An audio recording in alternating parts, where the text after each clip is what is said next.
Stratagem 32. Create something out of nothing by Saurabh Srivastava. To create something is to cause to come into being. This is something unique that would not normally be made by ordinary processes.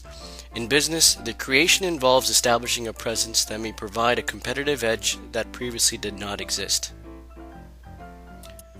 To create something out of nothing involves the creation of a new perspective that is different from existing perspectives.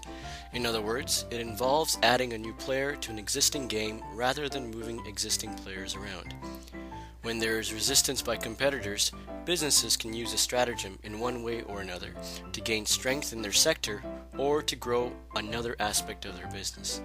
The creation of this new business entity is unexpected and will catch competitors off guard. The addition of this unexpected entity can be used by a business to create a deceptive appearance which may act as a front to the competitors.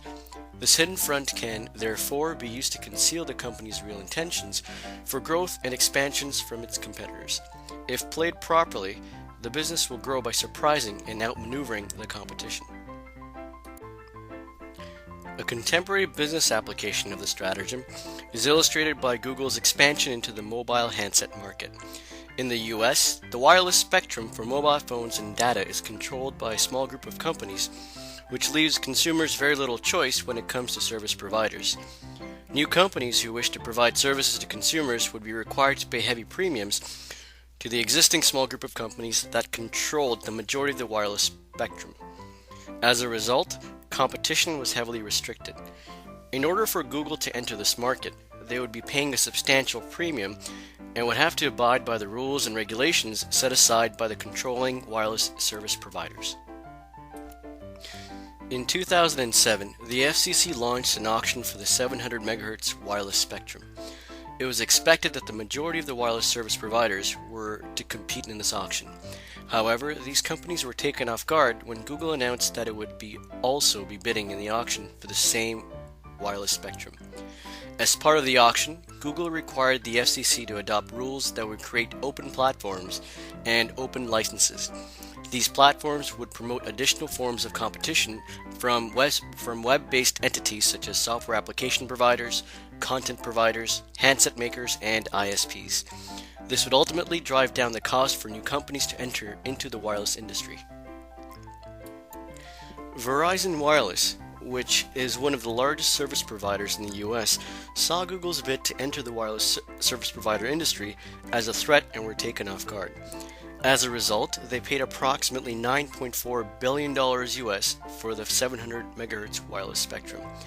After the auction, it was discovered that Google had no intention of becoming a wireless service provider and only participated in the FCC auction to ensure the selling price met the reserve price of $4.6 billion.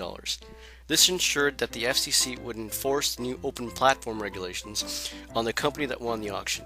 Since Verizon Wireless was a winning bidder, they were obligated to abide by the open platform and open license regulations. Google's real intentions were to develop and promote their Android operating system, which is based on the open platform. By participating in the FCC auction, Google portrayed to its competitors that it was creating a new company or player in the wireless industry. This was used to conceal their real intentions of promoting their Android operating system in the 700 MHz wireless spectrum. As a result, they both surprised and outmaneuvered the existing wireless companies that controlled the wireless sector.